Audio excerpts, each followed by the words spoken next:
Não julguem para não serem julgados, pois vocês serão julgados pelo modo como julgam os outros. O padrão de medida que adotarem será usado para medi-los. Por que você se preocupa com o cisco no olho de seu amigo, enquanto há um tronco em seu próprio olho? Como pode dizer ao seu amigo, deixe-me ajudá-lo a tirar o cisco do seu olho, se não consegue ver o tronco em seu próprio olho? Hipócrita, primeiro, livre-se do tronco em seu olho, então você verá o suficiente para tirar o cisco do olho de seu amigo. Não deem o que é santo aos cães, nem joguem pérolas aos porcos, pois os porcos pisotearão as pérolas, e os cães se voltarão contra vocês e os atacarão. Peçam e receberão. Procurem e encontrarão. Batam e a porta lhes será aberta.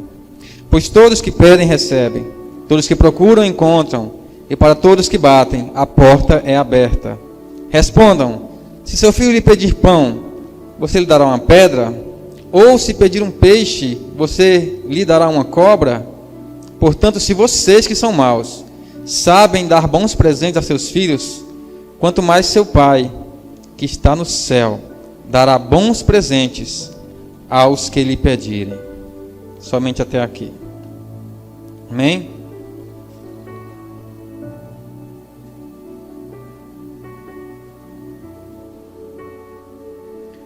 Amém. Glória a Deus. Nós vemos, durante todo esse sermão do monte, Jesus nos ensinou muita coisa impactante em nossas vidas, né? Muita coisa que realmente tem que mudar nossos pensamentos. Nós temos que refletir muito sobre esse sermão do monte, porque Jesus ali, ele abrangeu todas as áreas da vida. E ele alcançou o mundo inteiro com aquele sermão, porque todo mundo conhece esse sermão. Todos os homens conhecem esse sermão. É o sermão mais famoso de Jesus. E o texto começa dizendo que ele iniciou pregando aos seus discípulos. Ele se assentou no barco na beiradinha, chegaram os discípulos, começou a ouvir e ele começou a ensinar. E lá no final, que a gente vai ver no próximo sermão, lá no finalzinho ele encerra dizendo que a multidão se maravilhou. Ou seja, o pessoal começou a ouvir, começou a se achegar. De repente tinha uma multidão gigantesca de pessoas ouvindo a Jesus. E ele ensinou ali coisas grandiosas para nós. Nós vimos essa série de sermões aí que nós estudamos até hoje.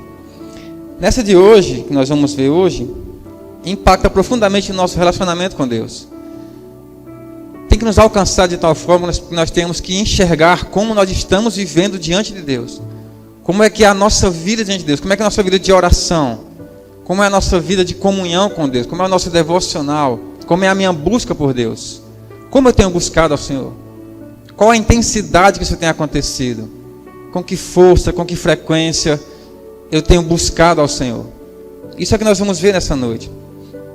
Ele começa, e a gente vai passar rapidamente por esse início do texto, falando sobre o julgamento hipócrita, né? O julgamento dos homens. E o verso 1 ele fala: não julguem para não serem julgados. Esse é o texto mais mal interpretado do Novo Testamento, né?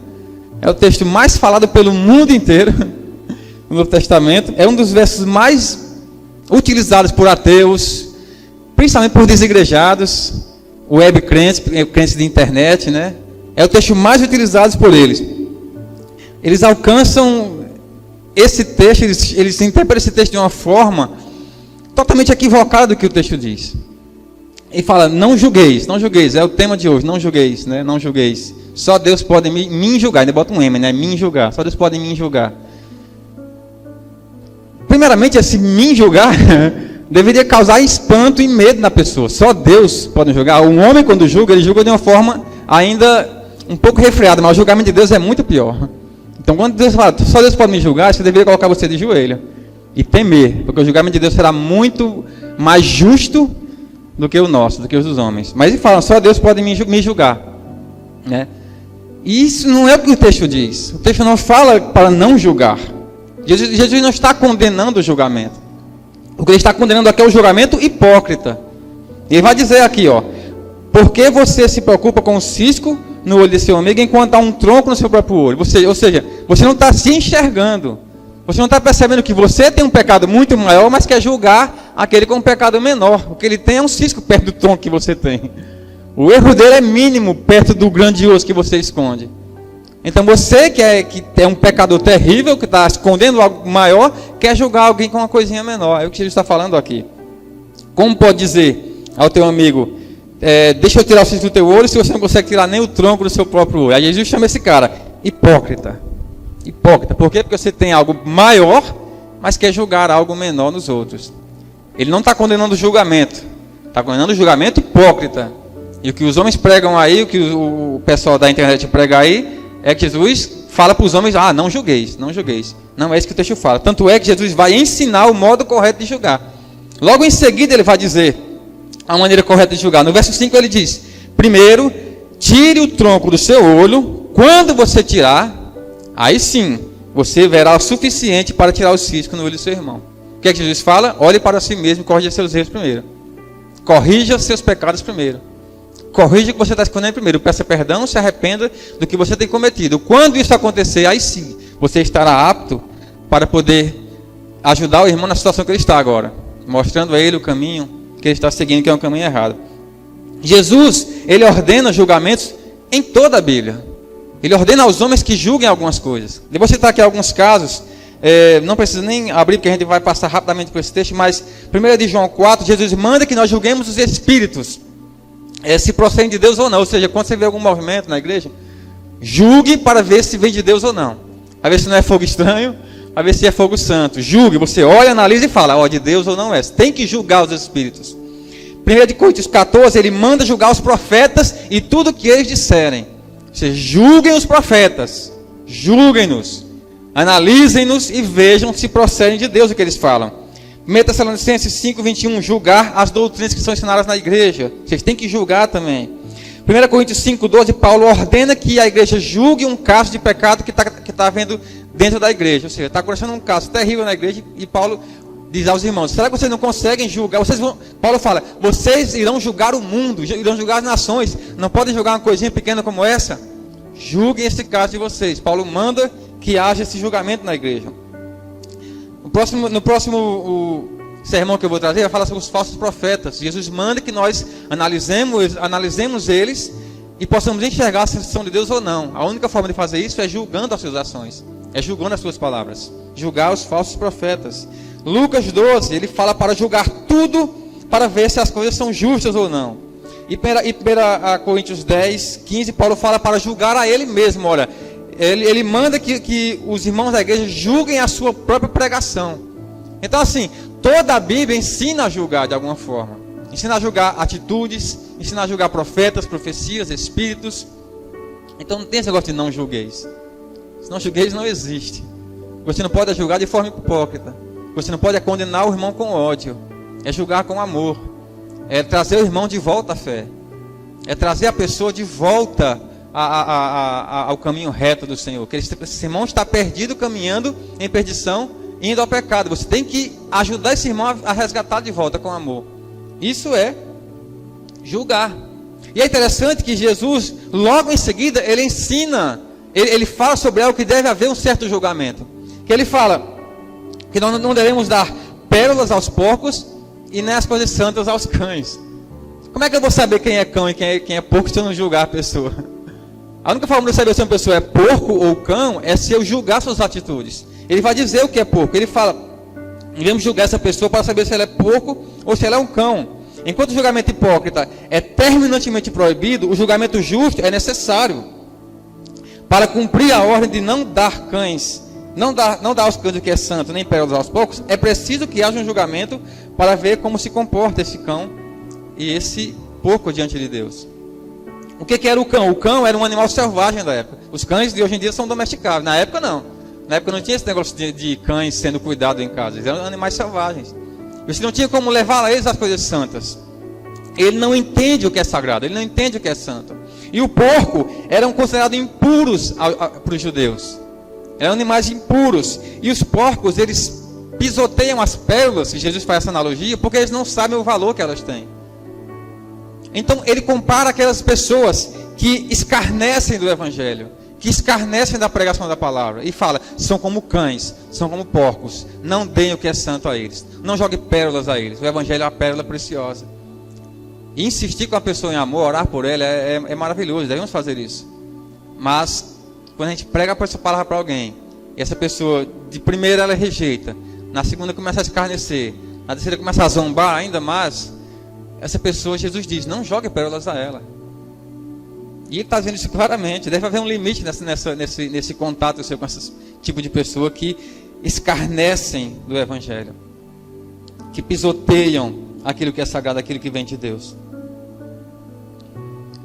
Então devemos examinar essas coisas. Agora a questão é que devemos fazer isso com muita cautela, com muito cuidado, porque o próprio apóstolo Paulo, ele era alguém que escarnecia do Evangelho, ele era alguém que perseguia os cristãos, mas ele foi alguém escolhido por Deus. Então devemos fazer isso com muito cuidado, com muita cautela e com muito amor, para poder não expulsar ou excluir do meio do chamado do Evangelho essas pessoas que podem ser alguém que Deus pode olhar para ele e dizer, esse aí é vaso escolhido para mim, esse aí é um tesouro para mim. Devemos fazer isso com muito cuidado, mas o mandamento permanece: não dê pérolas aos porcos, nem o que é santo aos cães. Passando só rapidamente, mas a gente vai agora voltar para o tema central da mensagem, que é a bondade do Senhor nas nossas vidas, né? Confiando na bondade de Deus para nós. Verso 7 ao 11, que ele vai falar, estou precisando de água, o calor está gigantesco. Ele vai falar, peçam e receberão, busquem e acharão, batam e a porta lhes será aberta. É sobre isso que eu queria falar nessa noite com as igrejas. Jesus, ele nos orienta claramente, sem constrangimento, a pedir. Ele nos orienta a orar, a estar diante dele, fazendo petições se necessário for, dizendo a ele o que nós necessitamos, o que nós precisamos, o que nos falta, o que nós queremos muito. Com medo de molhar isso aqui, ó. Então, te dá aí que é melhor.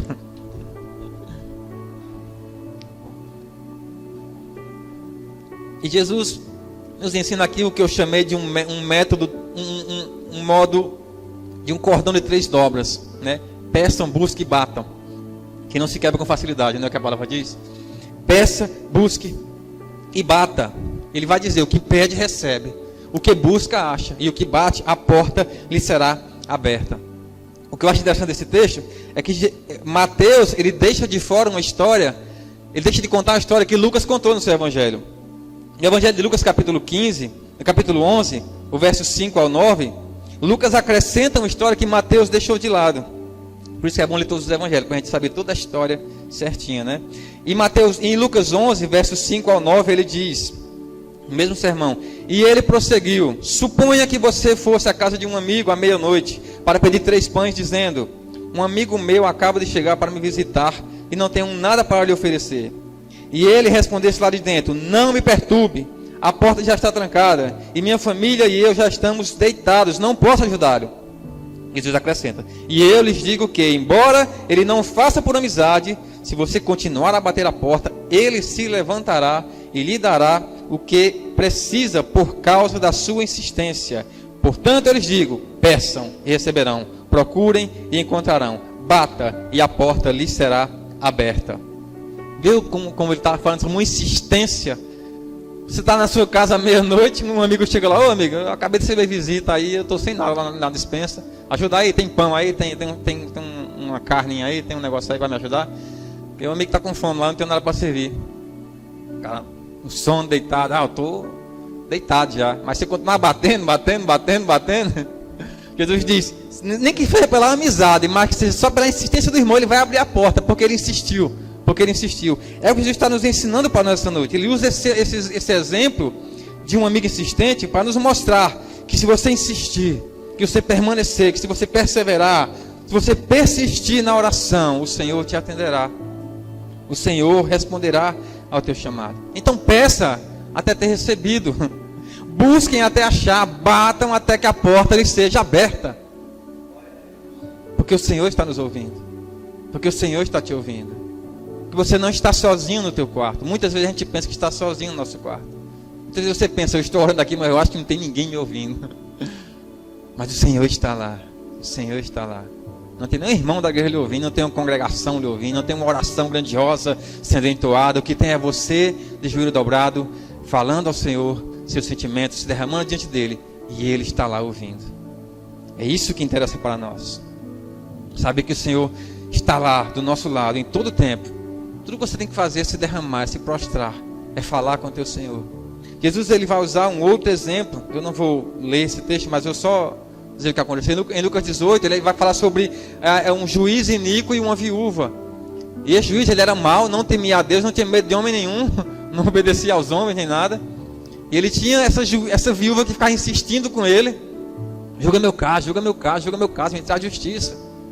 E o juiz ignorou essa mulher completamente. Mas aí Jesus disse que logo depois o juiz fala: olha, eu não temo a Deus, não sirvo aos homens, não tenho medo de ninguém, mas vou atender essa mulher porque ela insiste demais. Ela insiste demais. Irmão, se esse juiz iníquo, mau, perverso, pecador, ele atendeu ao pedido dessa viúva, imagine o seu Deus Todo-Poderoso. Imagine o seu Pai amoroso. Imagine o teu Senhor que te ama e te resgatou do pecado, mesmo você sendo pecador. Imagina como Ele, amoroso e compassivo, não vai ouvir a sua oração. Peça, busque, bata. É esse cordão de 3 obras que a gente tem que seguir. O nosso Deus é amoroso, Ele não é um juiz iníquo, Ele é um juiz justo. Ele não é mau, Ele é amor. Ele não é perverso, Ele é compassivo. É o nosso Senhor, é o nosso Pai, que está a nos ouvir. A oração é isso, é a petição de um crente ao Deus Todo-Poderoso, que Ele lhe concede graciosamente, por graça. Aleluia.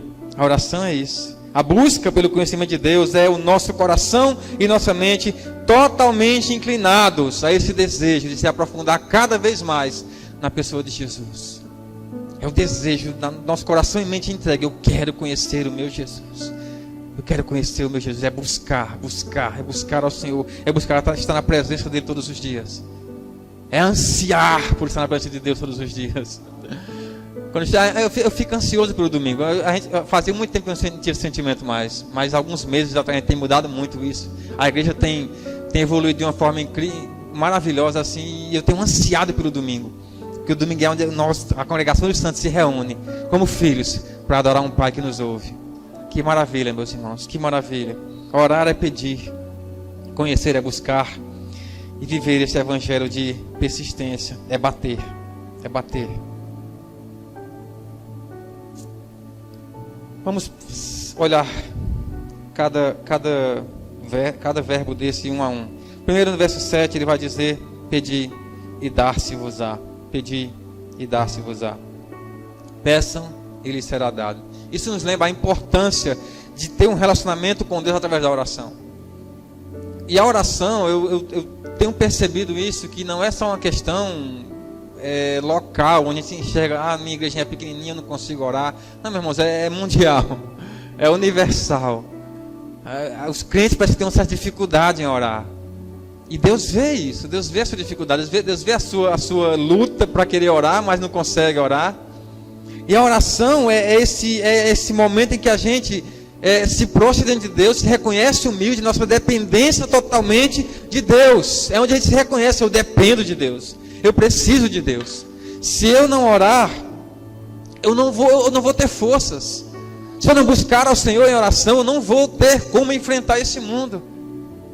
Por isso que a oração ela é tão importante nas nossas vidas. É nosso reconhecimento: eu dependo do Senhor. Como a gente falou no primeiro sermão lá do Sermão do Monte, né?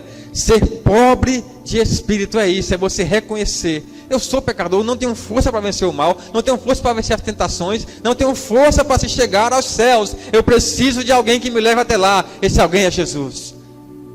Só Ele pode nos levar até lá. Eu preciso me prostrar. Eu preciso me dobrar diante dele, reconhecer a sua grandiosidade e a minha pequenez. E Deus, Ele nos chama à oração. Ele nos chama a buscar ao Senhor em oração. Até a gente tem que pedir, orar, pedir como se fosse um mendigo precisando de água e pão. Que é isso que nós somos diante de Deus. Precisamos da sua palavra nos fortalecendo. Precisamos do pão da vida nos alimentando. Precisamos da água viva nos saciando. Água viva nos saciando. Precisamos do nosso Senhor. Então peçam ao Senhor. Ele nos ordena a orar o dia inteiro. Orem sem cessar, orem sem parar, orem o dia inteiro, orem, busquem ao Senhor. Percebam que Jesus, Ele foi Deus que se fez homem, e mesmo quando Ele era homem, não queria deixar de ter comunhão com Deus. Continuava orando. Jesus era o homem que mais orava nas madrugadas, orava todas as noites, orava e buscava. No momento do Getsemane, naquele pior momento, que só ele estava sozinho lá, enquanto todo mundo estava dormindo, ele chorou diante de Deus. Ele, sendo homem, sabia: eu preciso. Nós precisamos de Deus, precisamos de nos fortalecer em Deus, e isso só vem através da oração. Precisamos orar ao Senhor, ter uma vida constante de oração. E a oração é isso. É uma petição para ter essa intimidade com o Senhor. Aquele que ouve a nossa oração. A oração nos fortalece, nos dá força, nos encoraja. A oração nos aproxima de Deus. A falta de oração, ela nos enfraquece. Ela enfraquece a nossa fé, enfraquece nossa confiança em Deus, enfraquece nosso relacionamento com Deus. Ela nos enfraquece na batalha espiritual diária da vida, nos torna fracos sem ela. A falta de oração nos torna fracos. E sem oração, meus irmãos, nós não receberemos nada do Senhor. Peçam e lhes será dado. Peçam e lhes será dado. Orem ao Senhor.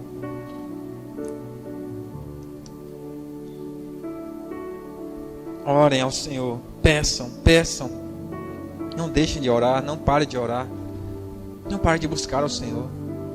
Eu sei que é difícil, não é fácil. Eu não vou falar que, como é maravilhoso, é tão fácil. Não é, é mentira de quem fala. A gente tem essa dificuldade. Mas quando a gente começa a fazer todos os dias, vai se tornar um prazer logo. Vai se tornar algo maravilhoso. Você vai ansiar por aquele momento de orar ao Senhor, de se dobrar diante dele. Deus, chegou a hora de eu me curvar diante de ti. Eu estou sozinho no meu quarto agora, que maravilha. No início é difícil, mas depois se torna um prazer. Ore ao Senhor. Faça da sua vida uma vida de oração. Tenha uma vida de oração. Peçam e vos será dado. O segundo verbo, buscai e acharei. No verso 7 ainda. Aqui ele nos incentiva, ele nos chama a buscar pela presença de Deus, buscar a verdade, buscar a sabedoria que vem de Deus, buscar um propósito para a nossa própria vida. Buscar. Busquem ao Senhor. Buscar. Uma busca sincera nos leva a esse encontro profundo com Deus. Um coração quebrantado, desejoso pelo Senhor. Busquem ao Senhor. Não parem de buscar, porque ele fala: quem busca, acha. Quem busca, encontra. Busquem ao Senhor como um caçador de tesouros que procura ansiosamente pelo mundo inteiro para achar aquele precioso tesouro. Busquem ao Senhor. Busquem com diligência, busquem com ousadia, busquem como um servo cuidadoso que quer servir ao seu Senhor. Os propósitos do seu Senhor, busquem. Eu já contei uma história aqui, vou contar novamente, a história de um jovem discípulo que estava com seu mestre. E ele perguntou, eles estavam pescando os dois: mestre, como eu faço para encontrar Deus? Como eu faço para ver Deus? Como eu faço para sentir Deus? O mestre olhou para o menino, pegou a cabeça dele e enfiou dentro d'água assim. E o menino começou a chacoalhar, ele enfiou, segurou uns 10 minutinhos lá, uns 10 segundinhos lá. Aí puxou de volta, o menino deu uma respirada, ele foi lá e enfiou de novo, o menino começou a chacoalhar a cabeça dentro d'água sem conseguir respirar. E ele puxou de novo, olhou para ele, mais uma vez, enfiou de novo a cabeça na água e tal. E o menino chacoalhando, ele levantou aí: mestre, por que o senhor fez isso? Por que o senhor fez isso comigo, mestre? Ele fala: você vai encontrar Deus quando você o desejar com a mesma intensidade que você desejou o ar para respirar agora. A questão é essa: você deseja a Deus com essa intensidade? Será que você deseja a Deus com toda essa força, com todo esse desejo, com todo esse chamamento dentro do seu coração? Eu quero Deus. Quando você tiver isso, talvez você o encontrará. Quando você tiver esse desejo grandioso dentro do seu coração de buscar o Senhor, talvez assim você o ache. Talvez você não tenha achado, porque talvez você tenha buscado Ele não com tanto fervor, não com tanta intensidade, não com tanto desejo. Mas Ele chama você: busque com intensidade. É o que o Salmo 42 diz, ó: assim como a corça anseia por água, assim a minha alma suspira por ti, Senhor. Sabe a corça, aquele animal que sobe o monte até o cume lá para achar água? Está ansioso. A alma tem que ser assim. Desejar ao Senhor com essa intensidade. Buscar Ele até o pico da montanha. Buscar ao Senhor, suspirar pelo Senhor. Ele faz uma promessa para nós. Tiago 4,8: chegai-vos a Deus e Ele chegará a vocês também. Chegai-vos ao Senhor, busquem ao Senhor e vocês o encontrarão. Ele se chegará a vocês. Vocês o verão, como Jó disse: olha, eu te conhecia de ouvir falar, agora os meus olhos veem o Senhor, porque ele viu a grandiosidade que o Senhor fez por ele.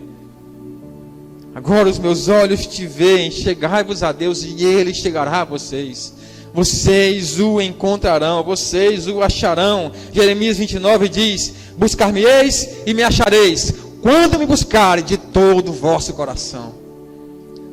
Será que seu coração está todo ele buscando ao Senhor, ou só metade dele, ou só uma parte dele? Ele diz aqui: quando me buscareis de todo o vosso coração. Todo o seu coração deve estar com esse desejo ansioso pelo Senhor. Ele deve estar tomado por esse desejo. Eu quero conhecer a Deus, eu quero buscar a Deus, eu quero estar perto de Deus. Cansei de estar no mundo lá fora, me enchendo com esse mundo. Não, eu quero agora que meu coração seja preenchido pelo Senhor. Eu quero buscar a Deus. Buscar-me-eis e vocês me acharão. Quando isso acontecer, quando é que vai acontecer? Quando vocês me buscarem de todo o vosso coração. Todo ele. Não é só metade dele, é todo ele. A busca por Deus não é vã, meus irmãos. Quando você o busca, você o acha. Aleluia, aleluia. Isso é essa jornada de busca, ela nos aproxima de Deus, torna uma conexão profunda com o Senhor. Uma frase de Spurgeon aqui: em meio às tempestades da vida, quando a escuridão muitas vezes parece sufocante e os caminhos se tornam incertos, há uma luz que nunca se apaga. Quando a gente está no nosso momento mais terrível, no nosso momento de maior dor, de maior solidão, sabendo que não tem mais para onde ir, buscar ao Senhor porque há uma luz no fim do túnel. Buscar ao Senhor porque há uma luz que jamais se apaga. Buscar ao Senhor porque Ele está ouvindo a sua oração, e você o achará quando você o buscar. Mesmo na dificuldade, mesmo na dor, mesmo na solidão, mesmo na angústia, mesmo nas tempestades, o Senhor é a luz que ilumina o teu caminho. Ele é a luz do mundo, Ele é o Criador da luz. Ele é a própria luz do mundo. Ele é o Criador pronto para receber todo aquele que o busca. Todo aquele que o busca. Buscar o Senhor. Desejar o Senhor. Eu quero que você reflita nessa noite sobre isso. Se a sua busca por Deus tem sido com essa intensidade. Se a sua busca por Deus tem sido com esse fervor, com esse desejo todo. Eu quero Deus, eu quero Deus, eu quero Deus. A gente passa o dia inteiro servindo outras coisas. E não deseja a Deus com tanta força como a gente deseja assistir o próximo episódio da próxima série, ou encontrar com o próximo amigo na semana que vem, ou fazer aquela viagem que a gente espera tanto. A gente não deseja a Deus com esse desejo todo. Eu anseio por aquela viagem, eu anseio por aquele carro novo, eu anseio por aquele emprego. E Deus fala: busquem-me de todo o vosso coração. Todo o vosso coração, e vocês me acharão. Aleluia, Jesus. Buscar-me-eis e me achareis. Busquem e vocês encontrarão. Logo em seguida o terceiro verbo: batei e abri-se-vos-á. Isso nos ensina, meus irmãos, que temos que ser persistentes na nossa busca espiritual. Persistente, insistente, perseverar realmente na nossa busca. Ele fala primeiro: orem, busquem e prossigam. Batam até a porta ser aberta. Batei e abri-se-vos-á. Deus, Ele valoriza a fé e a perseverança do crente. E Ele sempre responde a quem o procura de todo o coração. Ele sempre responde. Todo aquele que o procura com um coração sincero, desejoso, você o encontrará, Ele vai te responder. Persista, insista, persevere. Bater é insistir, é perseverar na oração até até obter aquilo que deseja. Romanos 12:12, Paulo diz: tenham alegria na esperança, paciência na tribulação e perseverança na oração. Tem alegria na esperança. Oxe, como é que eu vou ter alegria em algo que nem chegou? Tenho que esperar. Alegre-se em algo que você está esperando ainda. Paciência na tribulação. Imagina a dificuldade da vida, tem que ter paciência. Aí ele prossegue: mas tenha perseverança na oração. Você está naquela angústia, esperando alguma coisa. Você está naquela solidão, naquela depressão, naquela ansiedade, desejando alguma coisa e ela não acontece. Ele diz: alegre-se porque o Senhor, Ele vai te responder. Tenha paciência e persevere na oração. Insista, insista, insista. Não é só orar, meus irmãos, é ter uma vida de oração. A vida inteira de oração.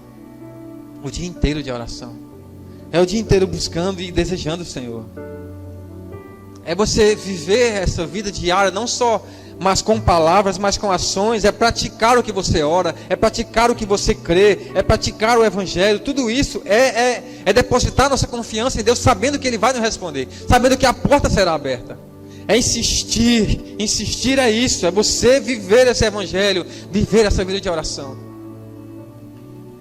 Bata, insista, prossiga, persevere. Essas palavras são um convite de Jesus para confiarmos totalmente em nosso Deus.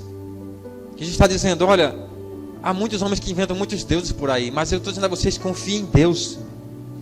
Bata, insista que Ele vai te responder.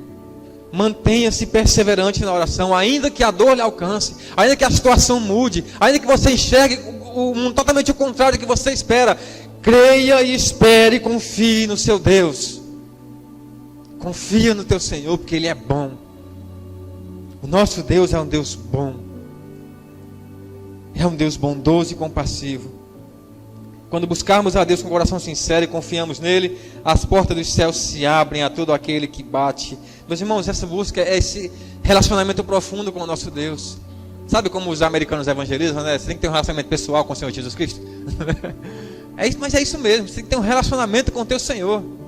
Você quer ouvir a Deus? Leia a sua palavra, está lá aberta para você. Mas Ele vai te ouvir quando você orar. Ele vai te ouvir quando você se dobrar. Ele vai te ouvir quando você se curvar e perseverar e continuar perseverando. Ainda que a situação mostre todo o contrário, perseverar. Perseverar é isso. Eu vi um vídeo outro dia, um pastor que eu gosto muito na internet, que ele disse algo mais ou menos assim. Ele falou: fé, confiança em Deus, fé, não é você servir a Jesus quando tudo está bem.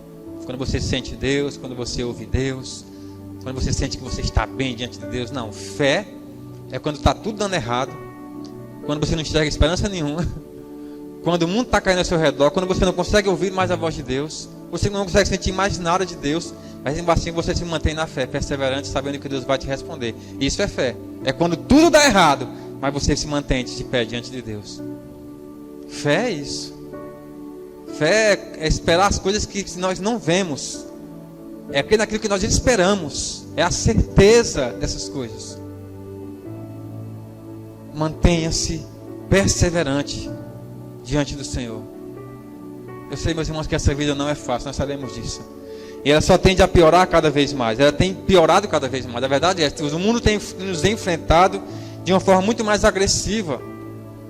E a gente tem que se manter na fé com esse mundo nos enchendo de coisas, nos enchendo de afazeres, nos enchendo de inverdades, combatendo o Evangelho, combatendo a nossa vida cristã, a nossa visão cristã, e mesmo assim se manter na fé. Vendo o mundo querer nos derrubar, nos jogar no chão, vendo alguém próximo a nós morrer e nós queremos que estivesse vivo, vendo a doença alcançar alguém querido a nós, vendo a situação financeira totalmente destruída, e a gente tem que se manter na fé. Jesus diz que antes de ficar bem vai piorar. Antes de tudo ficar bem só tende a piorar. E a gente tem que se manter na fé até o fim. Aquele que vencer, ele vai te dar a coroa da vida. Ao que vencer. E quem é que vence? É quem tem que lutar. É quem tem que lutar. Então, meus irmãos, ainda que a luta esteja querendo te derrubar, ainda que a situação esteja tenebrosa, mantenha-se diante do Senhor, confia nele. Deleita-te no Senhor, confia nele e tudo ele fará. Aleluia, Jesus. Verso 9 e 11, ele vai dizer: respondam, se o teu filho pedir pão, você lhe dará uma pedra? Ou se pedir um peixe, você lhe dará uma cobra? Se vós, pois, sendo maus, sabeis dar boas dádivas aos vossos filhos, quanto mais vosso Pai que está nos céus dará bens aos que lhe pedirem. Jesus, ele faz uma comparação interessante aqui. O Deus poderoso, o Deus santo, o Deus criador, o criador de todo o universo, comparando ele com um verme, um homem terreno. Mas ele fala, esse homem terreno, esse homem mau, esse pai pecador, ele é mau, ele é pecador, mas mesmo assim ele sabe dar boas coisas aos seus filhos. Mesmo assim ele sabe amar os seus filhos. Mesmo assim ele sabe cuidar dos seus filhos. Aqui Jesus está nos mostrando a bondade de Deus de uma forma totalmente grandiosa. Ele vai falar, se esse homem, sendo assim tão mau, consegue presentear seus filhos com coisas boas, agora imagine o Deus poderoso. Agora imagine o Deus criador, o Deus de misericórdia, o Deus de paz, o Deus criador do universo, o Deus que nos amou, que nos resgatou. Imagine esse Deus, se Ele não te dará coisas grandiosas também. Ele não só nos dá o que pedimos, mas Ele também sabe exatamente o que é melhor para nós. Como o profeta disse, a mente dele é muito maior do que a nossa. Os caminhos dele são mais altos que os nossos. Os pensamentos dele são mais altos que os nossos. Ele sabe o que é melhor para nós. Então, se muitas vezes você não recebe aquilo que você quer, talvez Deus saiba, isso lhe causaria mal. Isso lhe causaria mal. Isso levaria você para longe de mim. Talvez Deus esteja te livrando você de algo pior. E você, Deus, eu queria tanto aquilo ali. Ele fala, não, mas aquilo ali te levaria para longe de mim. Eu quero você aqui perto de mim. Deus muitas vezes nega nossas vontades, como os jovens leram aí no O Deus que Destrói Sonhos, né? Muitas vezes Deus nega nossas vontades porque Ele sabe o que é melhor para nós. Ele sabe o que o nosso coração deseja. Ele sabe o que os nossos corações querem, mas Ele sabe que também o que é melhor para nós. Ele sabe o que é melhor para os seus filhos. E Ele nos manterá na fé quando nós o amamos e o desejamos. Ele é bom, Ele é bondoso. Jeremias vai dizer em Lamentações 3:25: bom é o Senhor para os que esperam por Ele, para a alma que o busca. Bom é ter esperança e aguardar em silêncio a salvação no Senhor. O Senhor é bom, meus irmãos. O Senhor é bom. Quem falou isso foi Jeremias. Sabe o livro que eu estou citando aqui? É um livro chamado Lamentações. Choro. É um livro inteiro de choro. É um homem chorando o tempo inteiro. Deus, eu estou chorando. Eu estou em depressão. Eu estou em ansiedade. Eu não aguento mais minha situação. É esse homem que escreve esse livro. É um livro inteiro sobre lamentações. É um homem se lamentando diante de Deus. Mas ele fala, bom é o Senhor. Bom é esperar no Senhor. Bom é toda alma que espera no Senhor, porque Ele o achará. Bom é o Senhor, bom é ter esperança e aguardar em silêncio a salvação que vem do Senhor. Aleluia, o Senhor é bom, meus irmãos. O nosso Deus é bom. Ele é bondoso, Ele é compassivo, Ele é fiel. Ele é nosso refúgio em meio a uma situação de tempestade, de angústia, nas tribulações.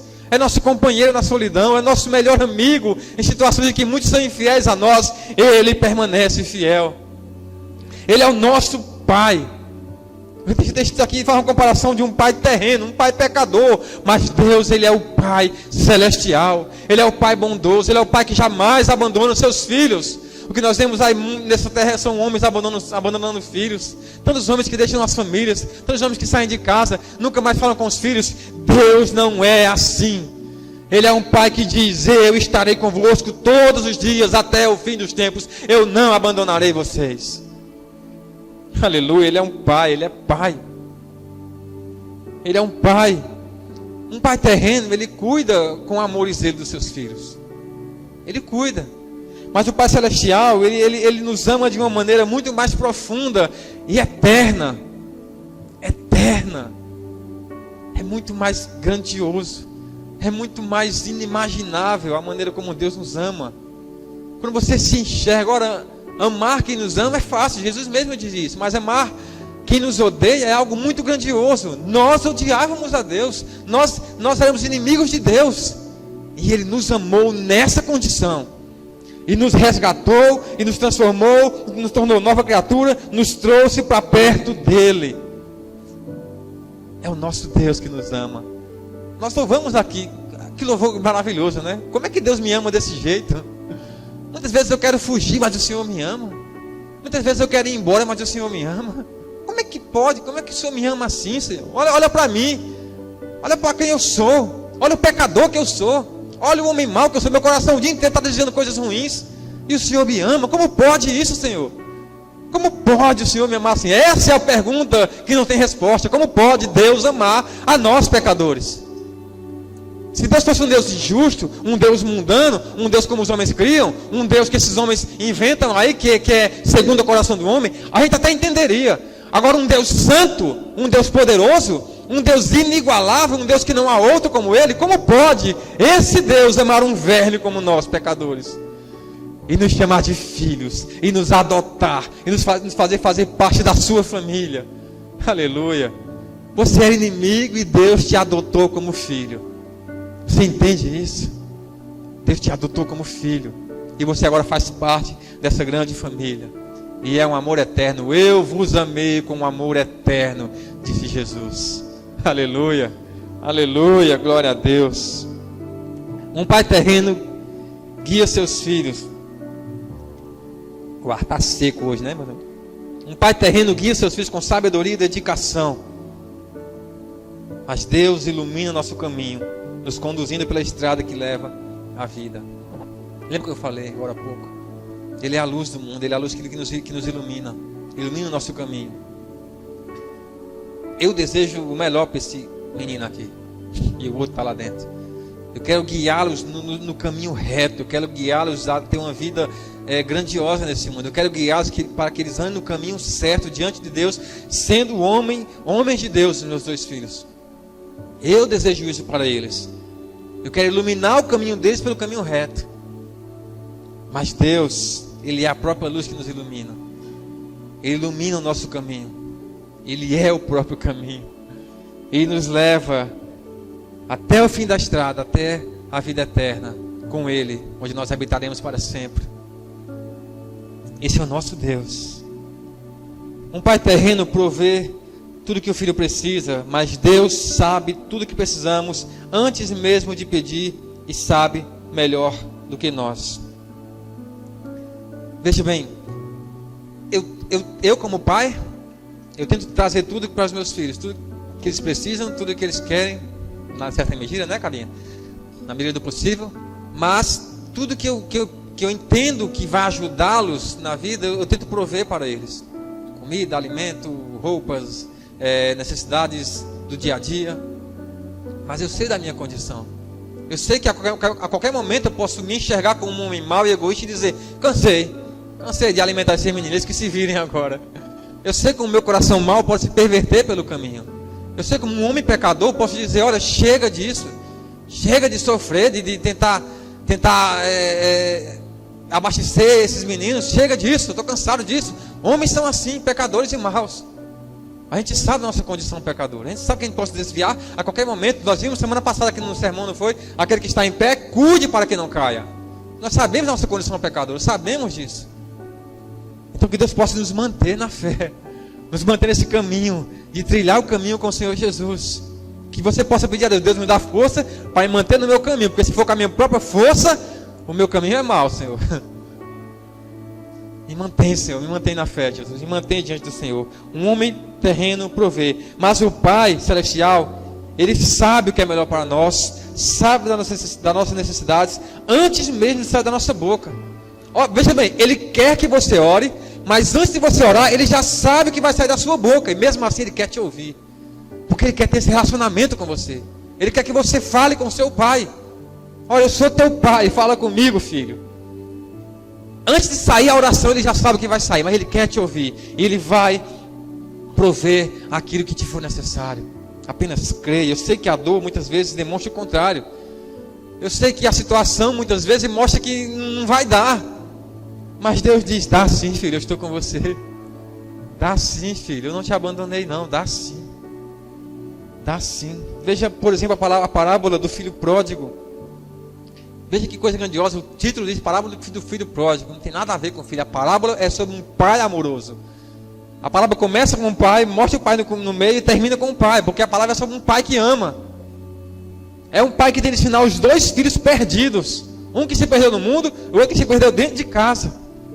O outro que não, um que foi para o pecado e o outro que tentava imitar o pai, mas não tinha o amor do pai com ele. E o pai tem que disciplinar os dois filhos para trazer os dois para a verdade, para o caminho reto. É um pai que ama. E o filho pecador, ele diz: pai, eu estou cansado do Senhor, eu não quero mais saber do Senhor. Eu quero a minha vida, eu quero a minha herança, eu quero a minha bênção, me dá que eu vou embora. E o pai simplesmente dá. Tá bom, você quer, eu dou. E dá. E o filho vai. E o filho quebra a cara. E o filho perde tudo. Perde todo o dinheiro que ele tinha. Começa a se alimentar com comida de porco. Vê a sua situação e fala: olha, os empregados do meu pai vivem melhor do que eu. Então eu vou voltar para meu pai e pedir um emprego a ele, pelo menos. E ele vem. Ele faz um texto maravilhoso, né? Ele ensaia o que vai dizer para o pai. E quando ele vai falar para o pai, antes dele dizer, o pai já abraça ele, já beija ele, já somos empregados. Olha, vem aqui, veste a melhor roupa no meu filho, coloca o anel de novo no dedo dele, mata o melhor bezerro, vamos fazer uma festa, meu filho voltou. Esse pai, é sobre ele que nós estamos falando nessa noite. É um pai amoroso que vai resgatar você lá na perdição e traz você de volta e te coloca novas vestes e te coloca o brasão no teu dedo, do brasão celestial, e diz: você faz parte da minha família, e faz uma grande festa porque você achegou-se a ele. Aleluia. É sobre ele que nós falamos nessa noite. É sobre esse pai amoroso, meus irmãos. É um pai bondoso, nos recebe de braços abertos o tempo todo. Braços abertos. Aleluia. Deus é assim, meus irmãos. Deus é assim. Nosso Deus nos ama de um modo incondicional. É o amor ágape, né? Não depende de nós, não depende do que façamos. Nós temos que ter esse coração agradecido, esse coração entregue ao Senhor, porque Ele nos ama. Ele ama você. Então Ele nos chama a orar com fé, nos chama, estou encerrando já, a buscar sua verdade, a buscar a sua presença com diligência, com paciência, com perseverança, insistir nessa jornada espiritual. Ele é esse Deus. Olha, filho, eu estou mostrando a você o caminho. Clame a mim, ore a mim, busque a mim, persista, porque eu estarei com vocês. Não desistam na caminhada, não desistam na caminhada. Ele é um pai amoroso, sempre disposto a nos dar o melhor. Sua bondade é incomparável. Ele é fiel em todo tempo. Ele não pode negar a si mesmo, meus irmãos. Ele é fiel, simplesmente assim. Ele é fiel. Nós somos infiéis, nós somos traidores, mas Deus não. Deus é fiel. Ele permanece até o fim. Ele é nosso advogado fiel, que nos traz a sua presença, que nos ama, que advoga a nossa causa. Ele nos julga com justiça justa, enxergando não mais os nossos pecados, mas agora a justiça de Cristo imputada em nós. Agora Ele vê Jesus, agora Ele vê que nós somos resgatados por Ele, e agora Ele nos recebe como filhos, na sua maravilhosa família. Podemos confiar nesse Deus, amém? Confiando na bondade de Deus, podemos confiar no nosso Deus. Você pode confiar nesse Deus. Confia nele. Deleite-te no Senhor. Confia nele. E tudo Ele fará por você. Tudo. Ele não vai deixar você cair. E se você vier a tropeçar, Ele te colocará de pé de novo. Porque Ele é um Pai que ama. Que você possa viver assim, meus irmãos. Que a sua vida seja uma vida de oração, uma vida de insistência, de perseverança, mesmo na dor, mesmo na situação difícil. Deus é fiel e Ele ama você, e Ele cuidará de você todos os dias. Vamos nos colocar de pé e vamos orar. Eu queria fazer uma oração nessa noite. Vamos orar ao Senhor. Eu quero que você ore nessa noite com esse coração agraciado, agradecido, um coração que enxerga a bondade de Deus, um coração que vê: Deus me ama, Deus me ama, Deus me ama, Deus ama você, meus irmãos. Vamos orar?